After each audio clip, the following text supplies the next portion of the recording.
Quero agradecer ao pastor Jorge pelo convite, viu, pastor? Obrigado. Obrigado. Agradecer o carinho dessa igreja e o carinho dos mineiros, né? Tem uma dupla sertaneja, eles não são crentes, não. Eu acho que não são.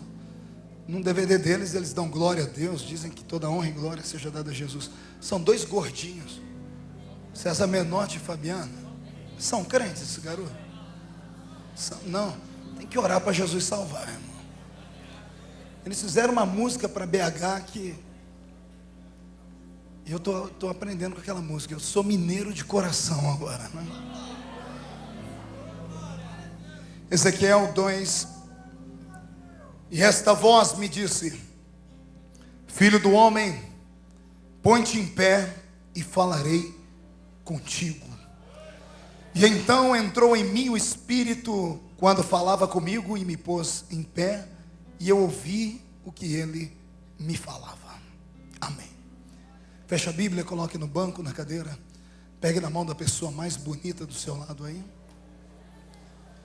Se não tiver ninguém bonito o suficiente, quiser vir pegar na minha mão aqui, fique à vontade. Aperte a mão do seu irmão com carinho, até ele falar aleluia. Pentecostal que não faz barulho está com defeito de fabricação.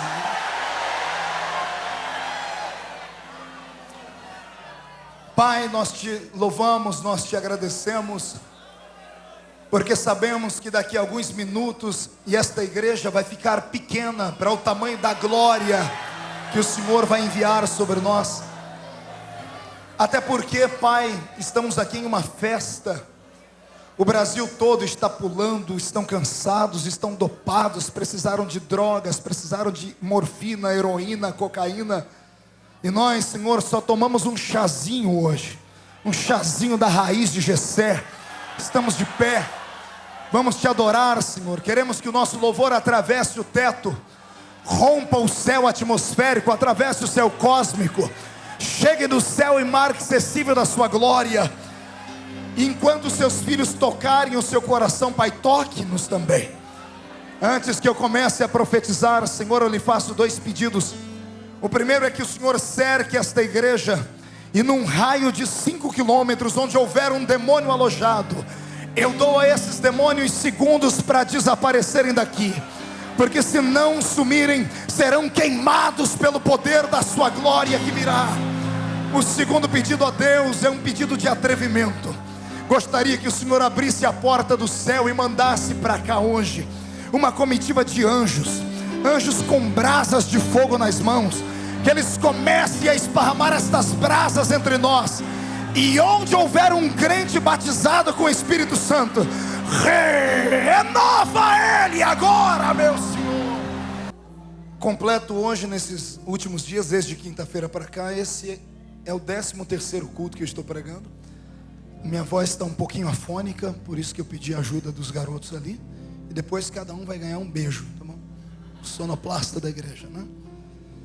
E o Senhor colocou no meu coração uma palavra revelada no livro do profeta Ezequiel. Permita-me primeiro lhe falar um pouquinho da vida desse grande homem, que nem sempre foi tão grande, que teve uma história parecida com a minha e com a sua, cheio de sonhos, cheio de visões, e de repente todos os sonhos e as visões foram interrompidas pelas circunstâncias, interrompidas pelos pecados dos seus pais, dos seus avós. E depois de ter passado um longo tempo no cativeiro, aprisionado com os seus pés e as suas mãos, conseguiu ser diferente de todos os demais cativos, porque ele conseguiu enxergar Deus no meio da tempestade. Esse texto bíblico, ele é muito lindo, porque ele é carregado de palavras que nós precisamos de uma interpretação muito forte, porque Ezequiel era um profeta, e os profetas no Velho Testamento eram visionários, eram chamados de loucos, de malucos, esquizofrênicos. Alguns teólogos modernos acusam Ezequiel de ter catalepsia, um pequeno probleminha dado na sua memória, principalmente os psicanalistas, porque os psicanalistas dizem que o poder da esquizofrenia está nisso. A pessoa, ela olha e na mente dela diz que está vendo, mas ninguém vê, mas ela jura, ela morreria por aquela visão. Se isso é ser um esquizofrênico, eu acho que eu sou esquizofrênico, irmão. Porque os meus olhos alcançam aquilo que os olhos naturais não podem ver.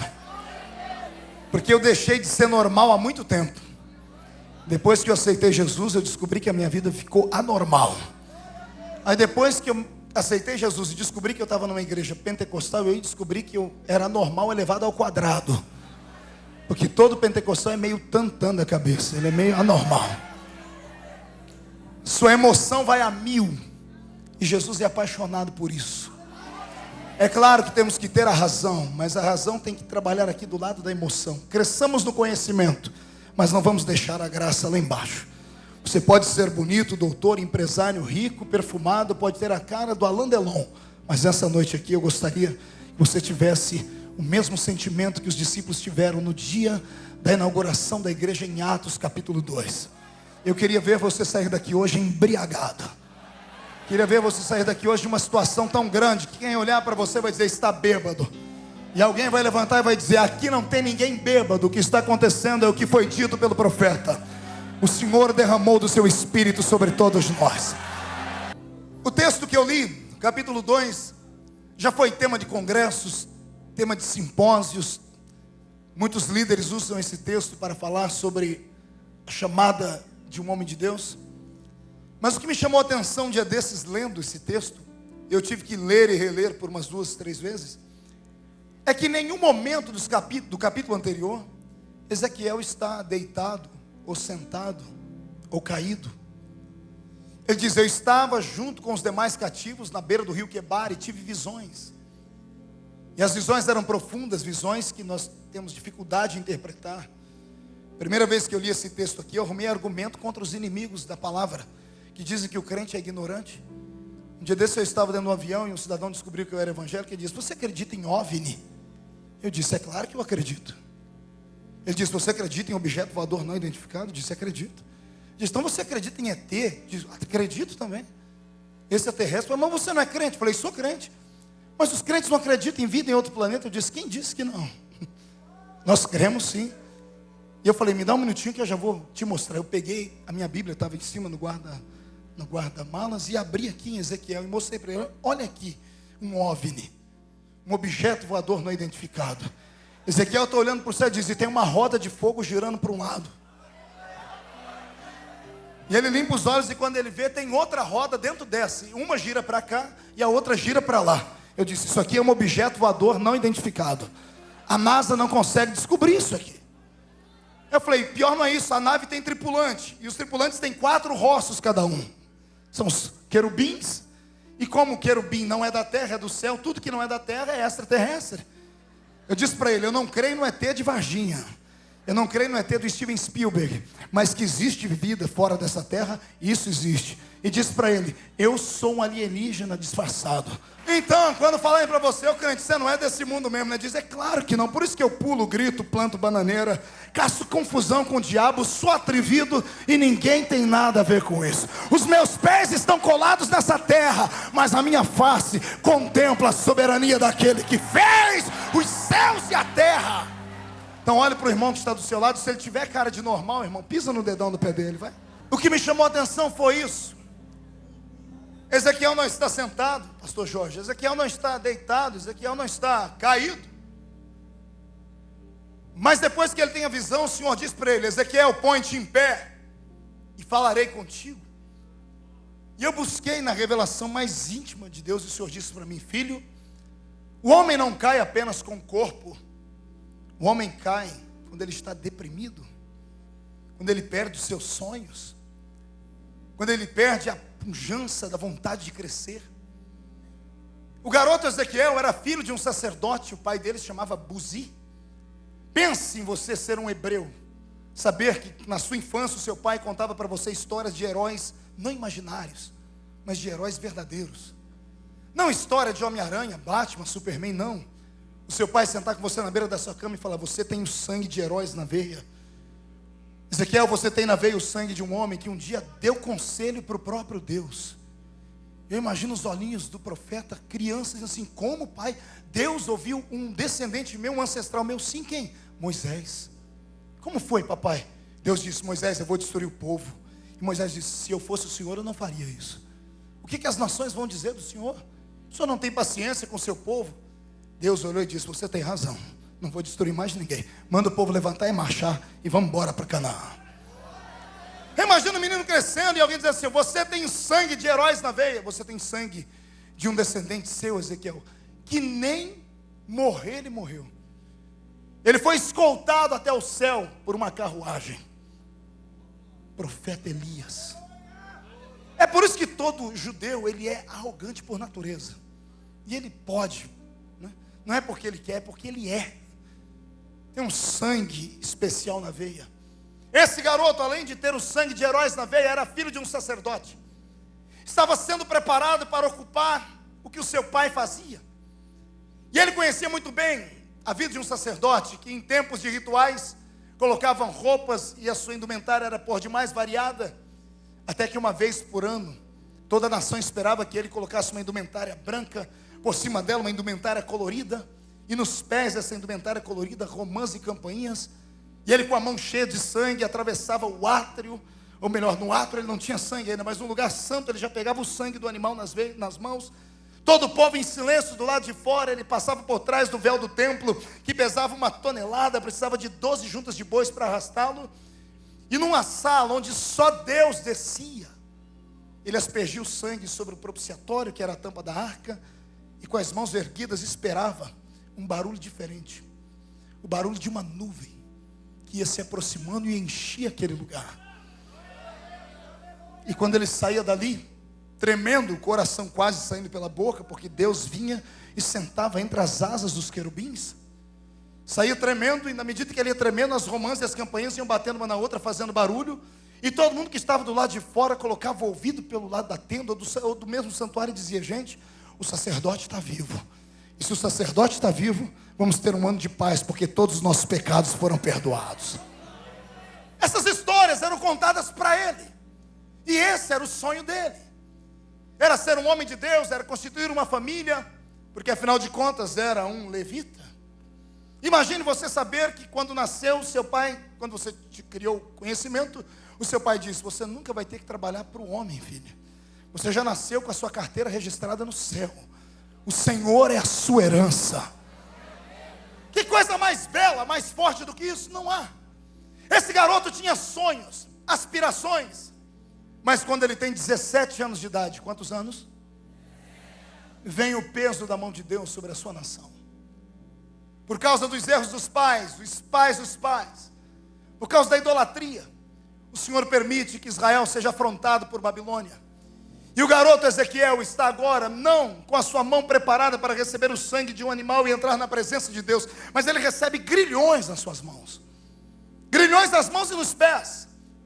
É arrastado pelo meio do deserto até Babilônia, e cada vez que ele dá um passo à frente, ele olha atrás e vê a sua cidade, Jerusalém, sendo destruída e comida pelo fogo. Ninguém perguntou a esse rapaz se ele concordava com aquilo. Ele não havia cometido os pecados dos pais, mas ele trouxe sobre si o jugo deles. E ele está agora dentro de Babilônia, com 17 anos de idade. Ele recebe um presente, uma cana que era posta sobre os seus ombros. Na cavidade de cá um balde, na cavidade de cá um outro. Por 5 longos anos, ele fez o trabalho de um jumento, pegando água em um balde e argila no outro, na beira do rio Quebar. E ia até as olarias que havia em Babilônia, e misturavam a água com barro, com capim, coziam, faziam tijolos, e assim Babilônia ficou conhecido pela sua arquitetura no mundo antigo. Tinha a mão desse garoto lá. Com 17 anos os seus sonhos foram roubados. Com 17 anos os seus pensamentos foram truncados. A sua alma foi vilipendiada, ele foi destruído humanamente falando por dentro. Perdeu as aspirações, os seus olhos não brilhavam mais, não havia mais sorriso e nem cântico nos seus lábios. E mesmo crendo em Deus, orando todo dia, esperando que mais cedo ou mais tarde ele voltasse para a sua terra, ele via que com o passar dos anos isso não acontecia. E todos os dias ele está carregando na beira do rio Quebar aquela trava nos seus ombros com água e barro. E todos os dias ele está olhando para si mesmo e dizendo que é uma pessoa infeliz, triste e sem esperança nenhuma. O Eterno estava sondando a vida dele, como estava sondando a vida de todos os jovens que foram presos com ele. E Deus esperava que dentre eles um tivesse coragem de reagir, de olhar para dentro de si e saber que os homens podem prender as mãos, podem prender os pés, podem chicotear o corpo, mas não existe ninguém que possa prender a sua alma, a não ser a sua própria consciência carregada por acusações. Fora isso, a sua alma é um campo livre e aberta. Você pode estar dentro de uma prisão, fechar os olhos e ir até a Disney World com seus pensamentos. Você pode estar trabalhando de gari, sonhando com o ar-condicionado de uma grande sala, no alto arranha-céu, sendo um grande empresário. Sonhadores são chamados de malucos, mas quando eu leio a Bíblia, eu digo que esses sonhadores são homens e mulheres que não aceitam a situação em que estão. Ou melhor, descobriram uma coisa que ninguém mais descobriu. Pergunte o quê? Você pode estar, mas você não é. De repente Ezequiel descobriu que ele estava escravizado, mas ele não era um escravo. Exemplo de muitos que estão aqui nessa noite, que podem estar vivendo um momento e achando que esse é o ponto final da sua história. Amigo, a sua história tem muitas páginas a ser escritas ainda. A dor, a tribulação, a angústia, o sofrimento são matérias de uma grande escola, e só vai para essas matérias estudar aqueles que Deus escolhe a dedo. E Deus só faz você passar por essas matérias quando Ele quer te exaltar, quando Ele quer te colocar de pé, quando Ele quer te dar uma história diferente. Porque eu aprendi nessa caminhada com Deus que o que não custa nada também não vale nada. É por isso que quanto mais dor, mais alegria você terá no futuro. E quanto pior for a cova que te colocarem agora, mais cedo ou mais tarde você vai ter que sentar no alto de um palácio. Não me interessa quem foi que disse que você nunca vai chegar lá. Deus manda dizer a você hoje que se você ficar só olhando para as mãos e para os pés amarrados, você nunca será ninguém. Mas olhe para dentro de você. Há uma força dentro de você atômica. O poder da glória de Deus habita em você. Você não é só um pedacinho de carne andando em cima de um par de ossos de esqueleto. Você é a criatura mais bela, é a criatura mais linda, é a criatura mais complexa, é a criatura que Deus gastou mais tempo para fazer. Você não é comum. E se você acredita que não é comum, faz barulho porque eu quero ouvir. Parece que eu vejo Deus dentro de um laboratório eterno na antiguidade da eternidade. Deus, um ser altamente sábio e que não gosta de ficar parado. De repente Ele olha para si, se vê sozinho no seu grande universo e resolve criar para si criaturas especiais. E essas criaturas Ele cria lá em cima. E como Ele criou em uma outra dimensão, Ele usou toda a matéria que havia naquela dimensão. Energia, poder cósmico, unção metafísica, espírito, dê o nome que você quiser. E Ele criou seres poderosíssimos, que são os anjos. E Ele ficou feliz com isso, até que um deles caiu. Quando um deles caiu, o Senhor deixou essas criaturas lá e veio a este mundo e criou este mundo agora a partir de átomos, moléculas que se transformaram em matéria física. E Deus agora entrou no laboratório de novo e disse: vou criar outro tipo de ser. O primeiro Ele fez lá em cima, com tudo que tinha lá em cima. Por isso, todo ser espiritual é um ser inteligente. Aí Deus veio criar outro ser. Ele veio à terra e usou toda a matéria da terra e criou um ser que não tem inteligência nenhuma. Criou um ser desprovido de inteligência, desprovido de espírito, porque é só a alma vivente. Os animais que existem aí que são irracionais. Deus está num laboratório. Ele criou seres poderosíssimos e eternos com a eternidade de lá. Veio aqui e criou seres que poderiam morrer a qualquer momento, porque a sua matéria era falível. E agora eu imagino Deus na eternidade sondando seus pensamentos e pensando: o que aconteceria se eu criasse um terceiro ser diferente? Ele para entre o céu e a terra, enfia a mão dentro do céu e pega tudo que ele fez, tudo que ele usou para criar os anjos: espírito, glória, unção, poder metafísico. Enfia uma mão na terra e pega barro perecível, argila, junta um em uma mão e outro em outra, diz assim: se eu juntar os dois, o que é que vai dar? E Deus funde o que tem no céu com o que tem na terra. E resultado, você.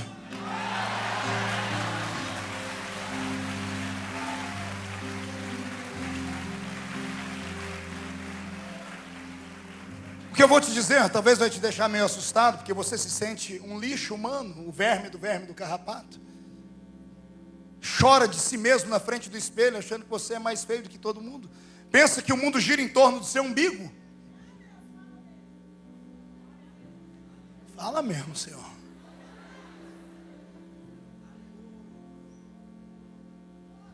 Você não é uma criatura tão desprezível quando você pensa, pelo contrário. Você é a coroa da criação. Deus aperfeiçoou tudo que Ele havia feito em você. É por isso que você é uma criatura que Ele demorou muito para entender. O ser humano é um ser complexo. Mais complexo que os anjos e mais complexo do que os animais.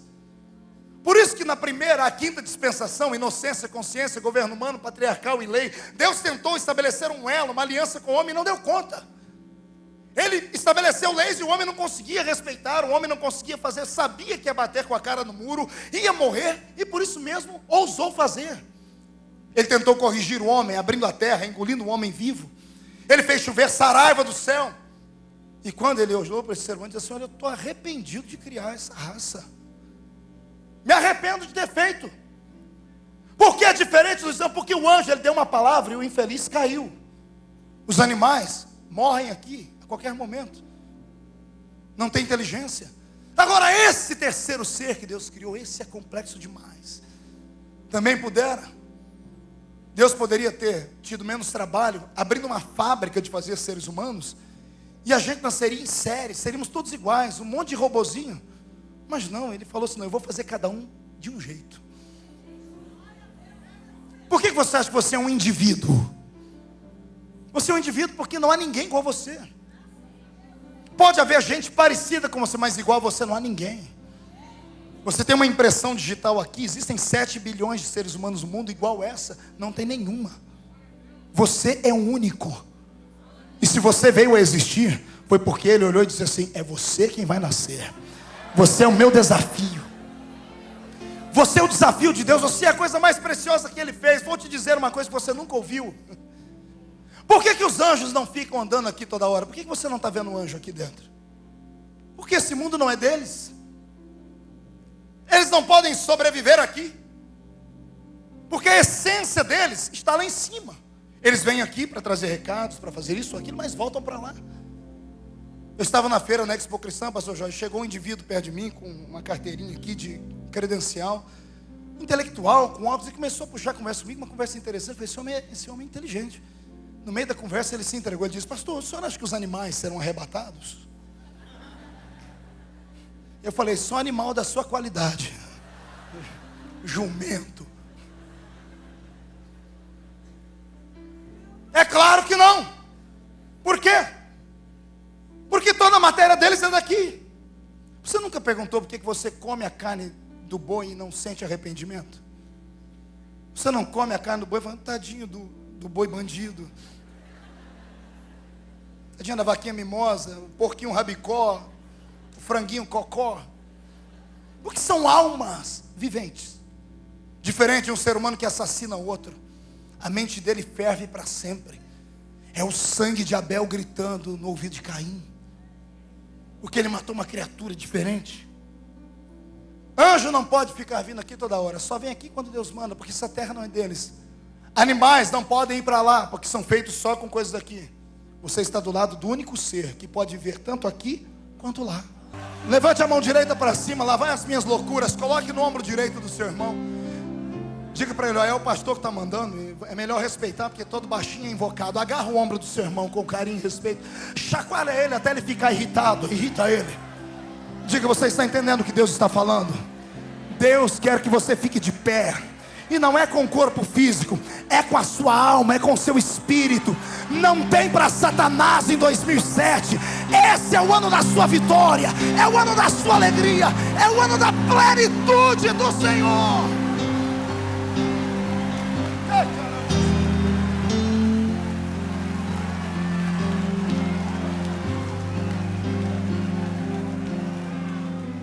Escreva isso no seu coração: eu estou, mas eu não sou. O estar é passageiro, é temporal. O ser é eterno. Você está passando por um problema, você está desempregado, você está doente, mas você não é doente, você não é desempregado, você não é infeliz, você está solteiro, mas você não vai ficar solteiro. Eu profetizo em nome de Jesus Cristo que a plenitude já vem sobre vocês. Só quem crê, além de dar um grito, tira o pé do chão para adorar.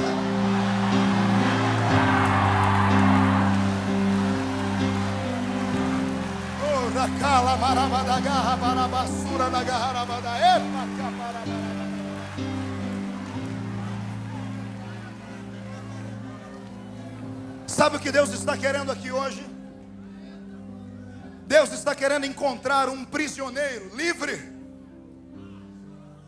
Deus está querendo encontrar alguém que está dentro de um cativeiro, mas se sente o homem pássaro. Deus está querendo ver alguém à meia-noite dentro de uma prisão, acordando com hematomas, tudo inchado, o pé preso junto com a mão numa posição horrível, e olhar para o companheiro e dizer: e aí, como é que está? Está mal. Como é que está a pé? Inchado, a mão quebrada, o corpo cheio de cicatrizes, o olho inchado, a boca, está tudo ruim para falar, e a alma e o espírito está livre. Então vamos cantar. A música que a gente estava cantando lá na rua e deixou os homens irados e bateram na gente, vamos terminar ela aqui dentro. E os dois presos, um pega uma primeira, o outro a segunda e solta a garganta. E eu não sei que música eles cantaram, eu sei que a música foi tão forte que o próprio Deus dançou. O senhor é maluco, pastor? Não. Deus levantou do trono e começou a bailar. Conforme ele batia o pé lá em cima, dava terremoto na terra. Prepare-se para ouvir as grilhões da sua vida serem quebrados nessa noite. Deus quer ver você cantar no meio da dificuldade. Deus está procurando um crente de verdade. O filho está em cima do quarto morto, está quase entrando em estado de putrefação, e alguém pergunta: como é que vai? Vai tudo bem. Deus está procurando alguém com coragem de encarar o diabo e dar na cara dele e falar: eu não te dou moral. Eu não te dou moral, Satanás. Você pode ter poder, mas o que está sobre mim tem todo o poder. Eu passo pelo vale, atravesso e saio do lado de lá.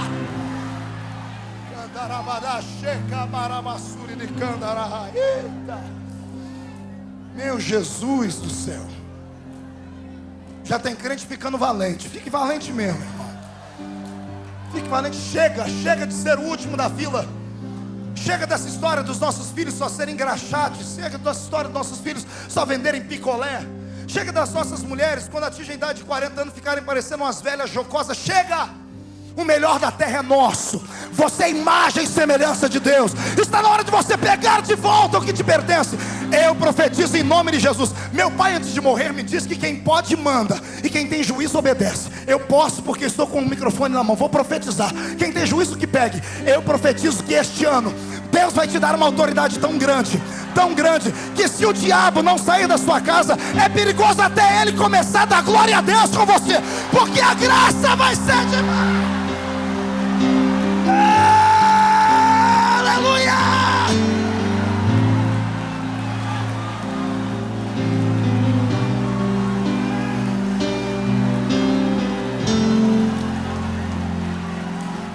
Já estou ouvindo barulho de grilhões quebrando, portas se abrindo, demônios estão urrando. Cai fora, Satanás!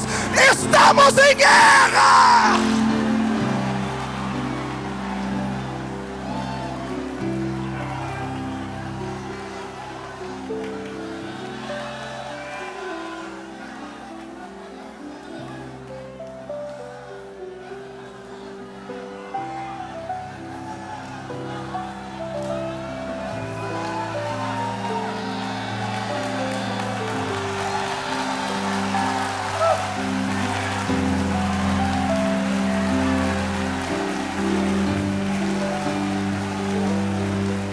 Sabe qual é o seu problema? O seu problema se divide em duas partes. Primeiro, porque você é ignorante. Pastor Jorge, arruma 2 guarda-costas para me levar embora depois. Primeiro, você é ignorante. Ignorante é aquele que não tem conhecimento. Você tem um livro na mão que é uma arma calibre 66. 2 canos, Velho e Novo Testamento, 66 livros. Só que não sabe usar. Você tem uma metralhadora na sua mão, o inimigo está na sua frente, é só descarregar em cima dele, mas na hora de apertar você não sabe destravar. Todo menino muçulmano com entre 5 e 8 anos de idade, ele decora quase todas as profecias de Maomé. Qualquer pessoa que sai do catolicismo e se converte ao espiritismo, em menos de 2 meses, lê o livro inteiro do Evangelho segundo o Espiritismo. Qualquer crente que se desvie vai para o testemunho de Jeová, o que ele não fez a vida inteira, em 3 meses ele decora tudo. Se eu perguntar aqui, quem já leu a Bíblia inteira uma vez, você vai se escandalizar. Pastor, a Bíblia eu não li, mas eu tenho a caixinha de promessa lá em casa. Tá coisa ruim. Fica com essa macumbinha evangélica em casa. O próprio nome já diz, caixinha de promessa, só tem promessa boa lá. Não, pastor, a minha Bíblia fica aberta lá em casa, o Salmo 91. É a única página que está amarelada. Se você não conhecer o livro que está na sua mão, você nunca vai vencer o diabo. Porque ele é mestre em engodar, ele é mestre em enganar. Ele é mestre em fazer você se sentir um lixo. Ele é mestre em fazer você se sentir um rejeitado. A falta de conhecimento faz você ter uma lavagem cerebral religiosa em algumas igrejas, que você deixa de viver. E o diabo usa às vezes a prisão religiosa para te matar. Eu conheço um monte de gente assim. Acredite, você tem algumas pessoas aqui que são da mesma denominação que a minha. Eu sou assembleiano. Vieram para dar glória a Deus, mas quando viram meu cabelinho aqui,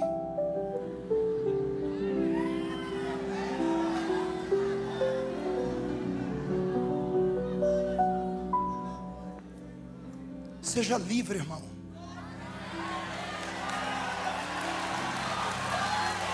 Seja livre. A nossa geração não pode parar onde os nossos pais pararam. A nossa geração tem que ter conhecimento e graça. Vamos mostrar para os homens que nós podemos ser poliglotas, que nós podemos ser médicos físicos, nós podemos ter inteligência e ainda assim ser do reteté de Jesus. Vamos mostrar para eles. Vamos, cresça. Há uma prisão na sua alma que não te deixa adorar a Cristo, também pudera. Garras de demônios estão sobre a sua mente. Palavras do passado ditas pela boca do pai ainda fazem efeito até hoje. Até hoje você não olha as pessoas de igual para igual, olha sempre para baixo. Você não é aquilo que aquela sua patroa endemoniada, filha do cão com a pomba gira, falou que você é, não. Você não deve andar pelas ruas da cidade sentindo um rejeitado só porque usa chinela havaiana e só tem 2 dentes na boca, o zagueiro e o atacante. Não. Você tem autoridade. Você tem autoridade. Eu estava pregando sábado, sexta, quinta-feira em Campo Grande. Um tumulto, o culto, não liberaram o som no meio da rua para a gente. Tinha 5.000 pessoas, sem som, sem luz. Aí um pastor de uma igreja lá cedeu o templo, fomos todo mundo para a igreja, até ajeitar todo mundo, era 11h30. Aí eu falei, vocês ficam? Pô, ficamos. Comecei a pregar 11h30, era 3 horas da manhã quando eu estava terminando. Aí terminando o culto, entrou um cidadão dentro da igreja, eu vi que ele entrou 1 hora antes. Short, boné na cabeça, parecia um mendigo, achei que era um mendigo. Terminou o culto, eu estava orando com os irmãos, tirando foto, ele falou, eu quero falar com aquele homem ali. Trouxeram ele no pé do púlpito. Irmão, tem aquele senhor ali que quer falar com o senhor. Eu já ia lá para atender, ele falou que ele é pai de santo. Eu voltei para trás. Falei, fale para ele que a hora que eu terminar de atender os santos, eu atendo ele. Cheguei perto dele, ele disse, eu sou pai não sei do que. Ele tirou daqui do pescoço dele uns 8 colares, um de cada cor e um colorido. Ele disse, eu estava meio perdido aqui na cidade, vim fazer um trabalho aqui, estou hospedado no hotel, mas não conseguia dormir, porque essa igreja só faz barulho aqui pertinho. Eu não gosto disso. Ele disse para mim, eu não gosto disso, mas quando eu vi, eu já estava sentado aqui dentro. Ele disse, eu passei a mão no primeiro colar, chamei o Exu não sei o que. Ele disse, aí dentro eu não posso entrar não. Chamei o outro e disse: aí eu não posso entrar, porque ele orou para cercar esse lugar aí com fogo. Aí eu não posso entrar. Ele olhou para mim e disse: que negócio é esse? O que você tem que os meus guias não podem? Que você disse: amigo, eu tenho o guia de todos os guias.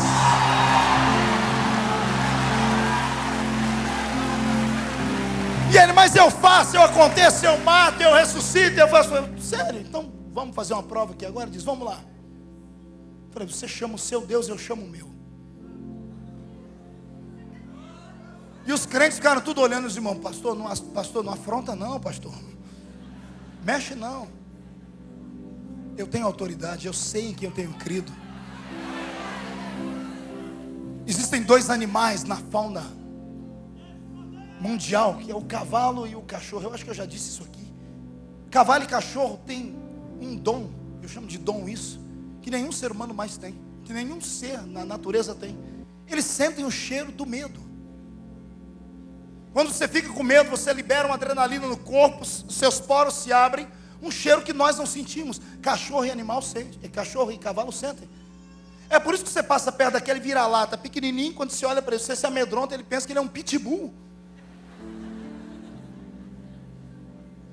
Senta no dorso de um pangaré e mostra medo, ele vai se sentir um manga larga machador. O diabo é assim. Ele se aproveita da sua ignorância. Ele se aproveita do seu medo, do seu sentimento de pequenez. Porque com esse seu medo você invalida o poder do Cristo que morreu por você na cruz. Você invalida o poder da fé. A fé é a ausência da dúvida. Quando você duvida, você invalida o poder do milagre sobre a sua vida. Tudo isso porque você está com as suas mãos amarradas e os pés também. Ei! Que coloquem uma canga no seu pescoço. Vai trabalhar de escravo, mas olhe para o céu, não olhe para baixo. Porque olhando para o céu, você vai começar a ter visões. A promessa de Deus aqui não é te dar visões depois que o cativeiro acabar, é te dar visões dentro do cativeiro. Eu te convido a começar a sonhar agora. Eu te convido a se sentir sentado aí nesse banco agora, a pessoa mais importante de Belo Horizonte. Isso, cruze a perna mesmo, garoto, se sinta. E se alguém falar qualquer coisa com você, diga assim: eu sou atrevido, eu creio no que é pregado ali em cima, ó. E se alguém vier te peitar, como vieram me peitar esses dias, dizendo assim: ó, você prega muito sobre sonho. Crente pode sonhar, mas não pode delirar, né? Eu falei para ele: crente comum sonha, crente anormal delira. Ele falou: mas isso é anormal, isso não é lógico. Eu disse: quem disse que eu vou com a lógica humana para a fé? Me diga se há lógica nisso. Um garoto acorda de manhãzinha, senta numa mesa com todos os seus irmãos, está comendo um pão com manteiga Doriana de cá, tomando um leite Nilza com Nescau aqui, bebeu o leite, tem até um bigodinho aqui. Ele diz: gente, eu tive um sonho hoje. O que você sonhou? Eu sonhei que o sol e a lua e 11 estrelas se curvavam diante de mim. Isso não é sonho, isso é delírio.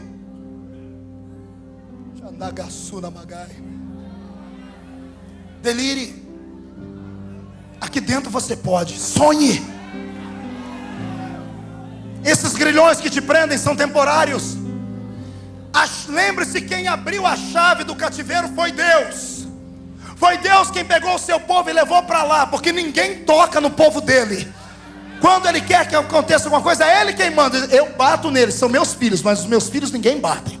Só bate neles quem eu mando. O diabo não pode tocar na sua vida.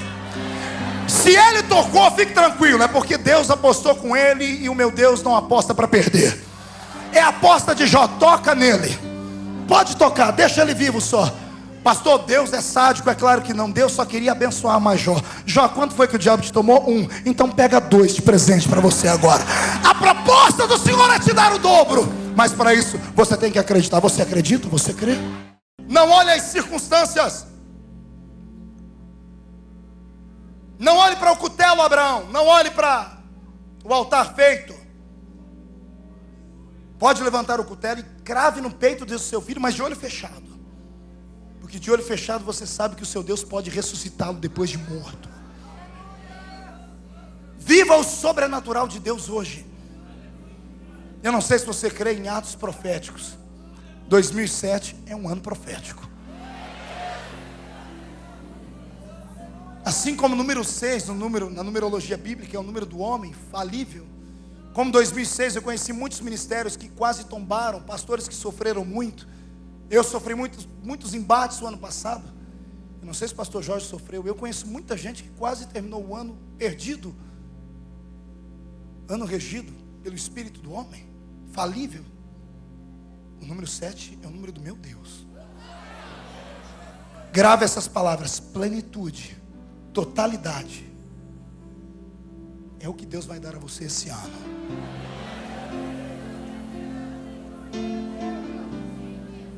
Mas o meu Deus só te dará isso se você parar de olhar para o chão. Só olha para o chão, homem, que não tem a presença do Espírito Santo. Porque o símbolo do homem sem Deus é um porco. Porque porco não tem articulação no pescoço. Você nunca vai ver um porco olhar para cima. Só olha para baixo. Agora o homem que tem o Espírito de Deus na vida, o símbolo dele é uma águia. Se prepare, porque Deus vai colocar asas nas suas costas. Não tem para ninguém esse ano. Você vai começar a profetizar dentro do seu cativeiro. O Senhor vai começar a te dar visões dentro do cativeiro. O Senhor vai colocar o seu espírito de pé no meio da tempestade. O Senhor vai te levantar como um ícone no meio da sua geração. O Senhor vai te levantar como a esperança da sua família. O Senhor vai te levantar para mostrar aos médicos e às coisas naturais que ainda há Deus na igreja. Ainda há unção e autoridade sobre nós.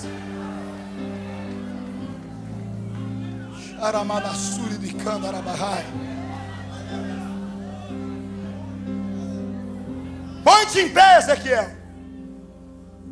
Arriba o seu espírito. Deixa o Senhor hoje tratar a sua ferida. Trate-se. Libere perdão para quem tiver que liberar. Não brigue com ninguém na sua esfera humana, porque a sua briga não é contra a carne nem contra o sangue. Pare de apontar o dedo aos outros e acusá-los do seu fracasso. Tome uma atitude. Sua família está morrendo de fome. Pegue um pouquinho de trigo, guarde dos inimigos, entra dentro do lagar. Malhe o trigo no lagar, é desconfortável porque ali não é lugar disso, mas tome uma atitude. E quando Deus chegar perto de você, não fracasse. Eu imagino o Senhor sentando perto de onde Gideão estava, olhando para ele dizendo assim: ei, o Senhor é contigo. Imagine um anjo do Senhor chegar aqui agora, olhar para você e falar: ei, crente, eu sou contigo. Você ia ficar feliz? Por que Gideão não ficou? Ele parou e disse assim: me desculpe aí, mas se o Senhor é comigo, cabra macho. Encarou o próprio Deus, dentro da sua razão, dentro das suas promessas, dentro das profecias dadas ao seu povo. Se o Senhor é comigo, o que foram feitos das suas palavras? Se o Senhor é comigo, onde está a promessa feita aos meus antepassados? Eu esperava que Deus pegasse uma espada e arrancasse o pescoço dele. Imagina, eu venho te elogiar e ao invés de você me agradecer, você vem com varapaus e pedras. O Senhor abriu, foi um sorriso colgate. Disse: até que enfim achei um. Ei, Gideão, vai nessa tua força, cara. Porque um homem que encara Deus, o inimigo está perdido na mão dele. Vai nessa tua força, porque você vai livrar Israel das mãos dos seus inimigos. Tome uma atitude. Diga para o seu irmão: tome uma atitude. Pare de murmurar. Ei, não se junte àquele grupinho de coveiros espirituais da igreja. Gente que está na igreja há um bom tempo, nunca descobriu nada, porque nunca pagou o preço. E quando vê alguém desfrutar, chega com uma pá e começa a cavar uma cova de diz: não vai dar certo, pode parar. Não vai funcionar nunca. Selecione os seus amigos esse ano. Não deixe entrar maldição na sua casa. Quando a pessoa for entrar na sua casa, irmão, ao invés de medir o tamanho da saia, meça o tamanho da língua dela. impeça a língua dela. Tome uma atitude. Não empreste o seu ouvido ao diabo. Se alguém chegar em você, você viu quem caiu? Você diz: não, mas eu sei quem Deus levantou. Eu sei quem Deus levantou. Eu sei quem Ele levantou. Não pactue com Satanás. Não abra brechas para ele. E ele vai ficar perdido. Ei, chefe da família. Ei, pai de filhos. Esposo de uma mulher. Levante o altar da sua casa.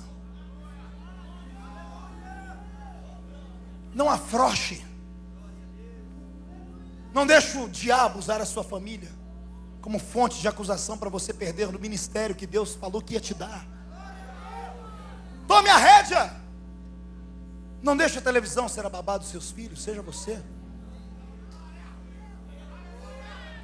Determine coisas na sua casa hoje. Use a sua palavra boca de crente.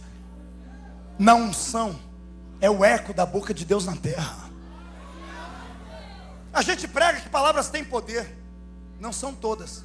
A única palavra que tem poder é aquela que sai daqui. A que sai daqui não tem efeito nenhum. Não tenha medo de mandingas, de coisas que vão jogar contra você. Ria disso. Não mude de rua quando passar perto de um terreiro de macumba. Faça questão de passar lá perto. Pare na frente.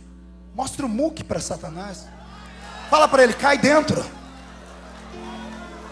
Enquanto você não mostrar ao inimigo que você sabe a autoridade que você tem, você vai ser capacho.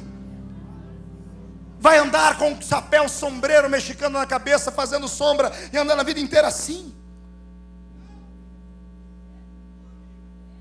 Pegue os medos que você tem, as angústias, as certezas, transforme num tapete.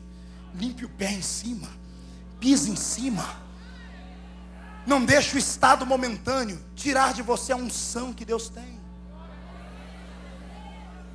Você é Ezequiel, você é filho de profeta. Você foi consagrado. Você pode estar aprisionado. Se não tem um lugar para você ser meu sacerdote, Ezequiel, você vai ser o meu profeta. Mas a unção está sobre ti, ponto final.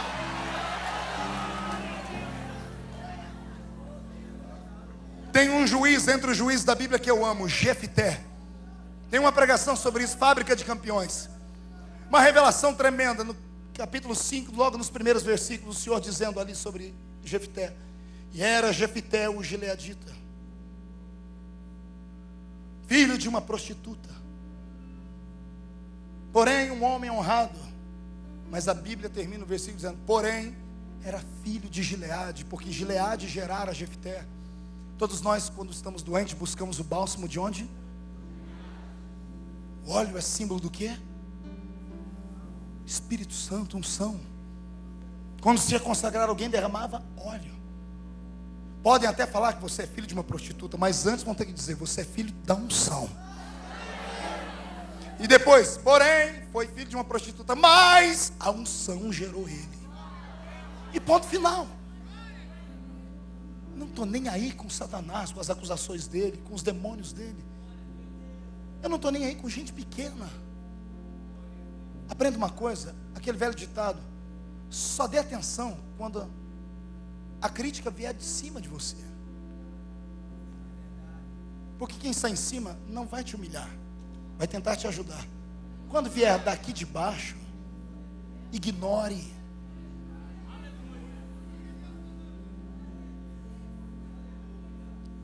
Se você entendesse o que eu estou entendendo aqui,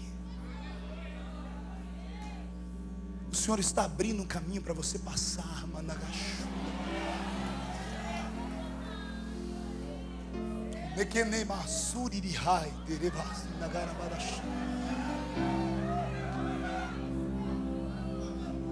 Você não é o que as pessoas dizem que você é. Você é o que Deus diz que você é. Arrume força onde você não estiver hoje, Ezequiel, e olhe para o céu, porque uma visão vai explodir diante de você. E às vezes na nossa vida, tudo que nós precisamos, pastor Jorge, é só uma visão. Não precisa duas nem três, uma. Uma visão. Mas acreditar nela, ainda que te chamem de louco, ainda que te chamem de esquizofrênico e digam que você tem catalepsia, como falam de Ezequiel, ainda que você perca tudo por causa desta visão, porque no capítulo 29 do livro de Ezequiel ele diz assim: até o deleite da minha alma me foi tirado, que era a esposa que ele contraiu depois no seu casamento. Nem ela acreditou nas visões que ele tinha, mas ele continuou crendo no seu Deus. E lá pelo capítulo 47 ele está velhinho, cansado, machucado, mas foi fiel nas palavras proféticas. O próprio Deus desceu e veio falar com ele cara a cara: Ezequiel, chega de andar por terra seca, eu vou te levar para dentro do meu rio agora. Vem para o rio, Ezequiel. O rio que você tirou água para alimentar a Babilônia vai se transformar no rio do avivamento da sua história. Uma visão, diga para o seu irmão, uma visão. Não é muito, diga para ele, uma visão. Tenha uma visão. Aí está a diferença entre o sucesso e o fracasso. Atitude. Atitude. Coragem. Força.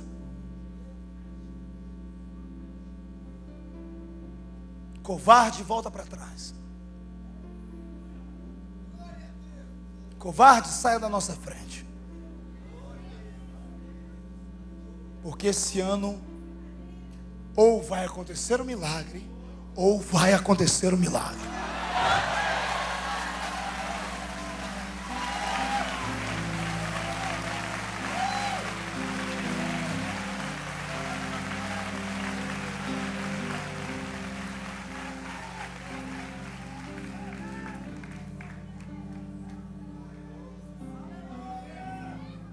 Isso, irmão, sonha. Sonha acordado. Tenha visões. O poder das visões vão quebrar os grilhões que te prendem. O que é que você pode enxergar hoje para a sua vida? Incline a cabeça. Tente ver alguma coisa melhor do que isso de hoje.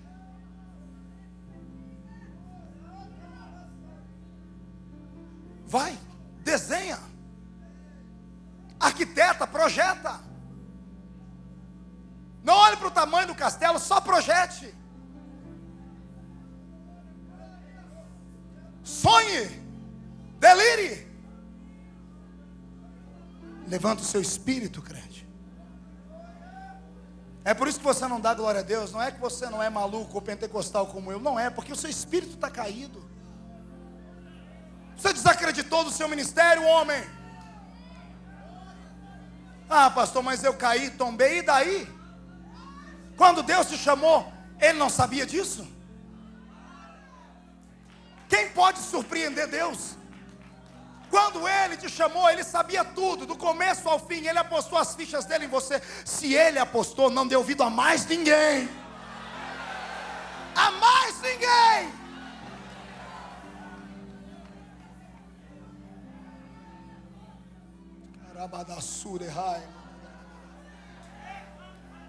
Estou sentindo um cheiro de fogo agora. Está vindo uma onda de glória sobre essa igreja. E eu não estou falando isso como jargão de crente pentecostal, nada disso. Eu estou sentindo, meu corpo está trêmulo. Há uma glória de Deus vindo sobre a sua vida, que vai te fazer evoluir nessa noite. A partir de hoje ninguém mais vai te conhecer. Você não vai se conhecer mais. A audácia, a coragem que virá sobre ti vai te fazer crescer.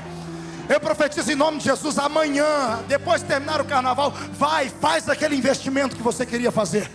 Acredite, nem que seja para abrir uma lojinha de pão de queijo. Acredite, onde você colocar a sua mão, Deus colocará a mão dele.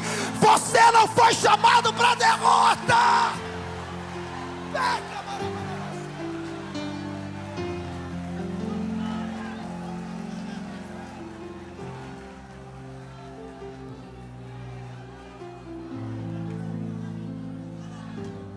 Os gregos acreditavam na lenda do pássaro chamado Fênix. que uma vez queimado pelo fogo e virando cinzas, quando viraram as costas, as cinzas se juntaram e ele renasceu. Talvez uma paródia com a expressão bíblica acerca de que viria um que morreria, mas ressuscitaria, que é Jesus. Que seja. Eu vejo na minha frente pessoas que entraram como cinza, mas vão sair daqui como um castelo. Se você não acreditar em você, ninguém mais vai acreditar.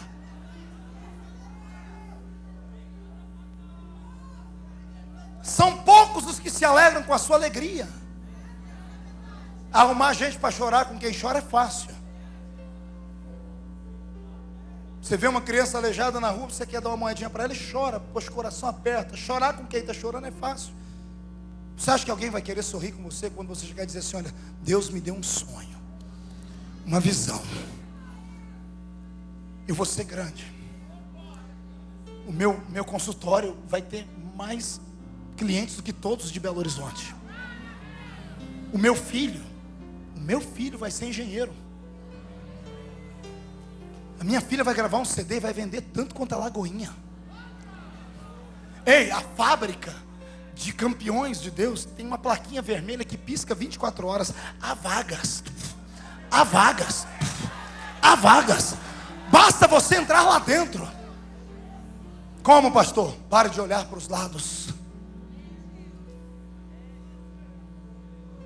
Siga o seu coração. Foi Deus quem plantou isso em você. É claro que você vai sofrer, vai passar pelo vale, vai ser extirpado, rejeitado, humilhado. Quantas vezes, pastor, eu na minha infância como cristão, novo pregador, acreditando na minha chamada, porque quando eu pregava, eu trabalhava, todo mundo queria que eu fosse pregar nos cultos de mocidade, que era um pregador gratuito, era viável. E todo mundo, vai, que Deus tem uma chamada na sua vida, vai. E eu fui.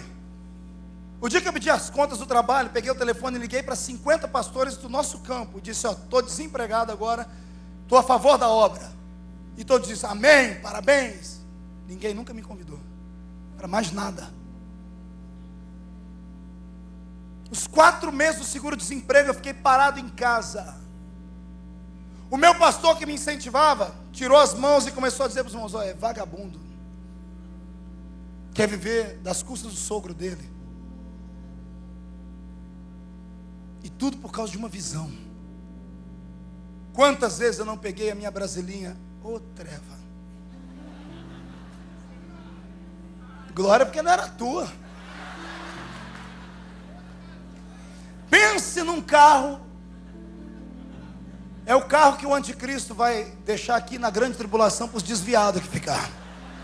Pode ser. Tinha um apelido, pastor Jorge, era Brasilinha Ungida. Onde eu parava ficava uma poça de óleo no chão. Ela tinha tanta massa plástica na lataria dela que se tirasse a massa plástica fazia outra Brasília do lado. Ganhei um rapaz para Jesus, o Vanderlei, ex-drogado. Falei, Vanderlei, Jesus vai te enriquecer, vai te abençoar, vai te dar presente. Pô, ele me deu um presente. Ele falou, o quê? Vai lá em casa que eu te mostro. E ele todo elétrico ainda, com o nariz ainda escorrendo, porque a cartilagem carcomida. Ele, pô, cara, eu vim aqui, o que foi que Jesus te deu? Eu falei, aqui. Ele, o quê? Aqui. O quê? Aqui. O quê? Aqui, esse carro. Ele falou, isso não é carro, isso é condução. Ele olhou o carro e disse, quem que te deu? E Jesus, ele falou, o que ele tinha contra você, rapaz?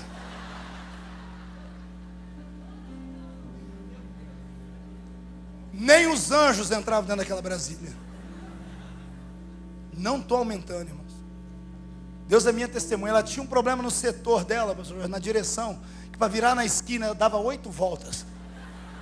Imagina na estrada.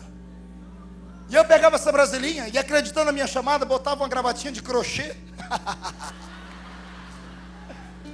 Um terninho que eu tinha ganhado de linho puro, que treva. Você sentava, saía, parecia que a vaca tinha mastigado o terno inteiro. Com a minha fitinha branca e preta, capinha branca e preta, eu era diácono. Sentava no fundo da igreja, eu saía sem saber para onde ir, irmãos, literalmente. Final de semana eu pegava um mapa da cidade, via onde não tinha pedágio, porque nem dinheiro para o pedágio eu tinha. E orava para o pneu não furar, porque se furasse ficava por lá mesmo. Ia para as igrejas. Quantas igrejas? Eu não cheguei, mandei a minha fitinha para o púlpito, eu sentado lá embaixo, o pastor pegou a fitinha, olhou, chamou o presbítero do lado, olhou, começaram a rir, levantou, foi lá no púlpito, pisou, abriu o lixinho e soltou a fita lá dentro. Foi para o púlpito e disse: irmãos, tem uns aproveitadores aí, vendedores de mensagem, nem cumprimente no fim do culto. Eu passei fome. Cheguei a dormir com a minha brasilinha debaixo de poço de gasolina. Acordava com sol quente no rosto. Chorava. E eu voltava para casa e dizia assim: Deus, eu não tenho chamado, eu extrapolei, eu errei, eu me precipitei. Só uma pessoa acreditava em mim, a minha esposa. Dizia: filho, eu acredito em você, eu suporto, vai embora. Eu creio na sua visão. E não precisou muito, bastou um dia, um culto. Um culto mudou a minha vida. Um culto. Cheguei em Campinas, Assembleia de Deus, num bairro. Jejuei 3 dias também. Foi a primeira oportunidade que apareceu de um convite. Um pastor ficou com pena de mim, me convidou. Cheguei no culto. Quando eu estava pregando no culto, no meio do culto eu vi entrar uma mulher, um rapaz sendo escorado por uma mulher e uma outra pessoa, com as pernas arrastadas, babando. Sentaram com ele no banco e eu continuei pregando. Daqui a pouco um grito dentro da igreja, mas grito em igreja pentecostal é comum. De repente eu olhei um homem saiu marchando no meio da igreja, subiu no púlpito, meu pai tomou o microfone da minha mão, eu fiquei sem saber o que era. Ninguém falou mais nada, a igreja quietou. Ele olhou e disse: irmão, vocês se lembram de mim? Sou filho da irmã Maria. Mãe, fica em pé. Pai, eu estava com meningite no hospital. Os meus nervos não reagiam mais, a minha língua não mexia mais, eu estava babando. O médico disse: vai morrer em casa, filho. E a minha mãe disse: ele não vai morrer em casa, não, eu vou levar ele na casa do pai dele hoje, que o pai dele vai curar ele. Ele disse: quando esse pregador estava pregando, eu nem sei o que ele estava pregando, porque dói tudo. Eu só sei que eu senti um calor. Quando eu olhei do meu lado, eu vi um homem grande, de fogo. Só que eu não tive medo. Ele fez assim para mim, colocou a mão na minha cabeça, o fogo daqui passou para o corpo inteiro, de repente subiu, e eu dei um salto, os nervos voltaram, a boca voltou. Um culto!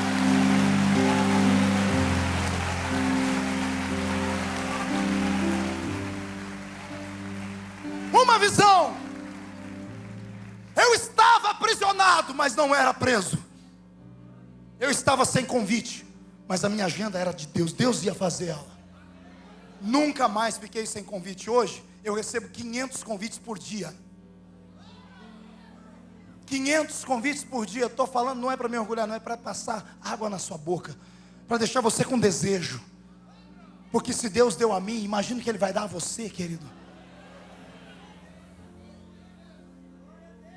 Uma visão, e o Senhor te porá de pé. Quem acredita nisso, diga: eu creio, pastor. Feche os olhos, põe a mão direita no peito, coração. Pai, aí está a máquina que produz emoções. Transforma as emoções de tristeza, de angústia, de depressão em uma emoção mais forte, em uma visão, em uma glória, em uma graça, em um poder. Andarabacalamangai. Pai, põe o espírito dos seus filhos de pé, porque depois desse culto ninguém mais vai segurá-los.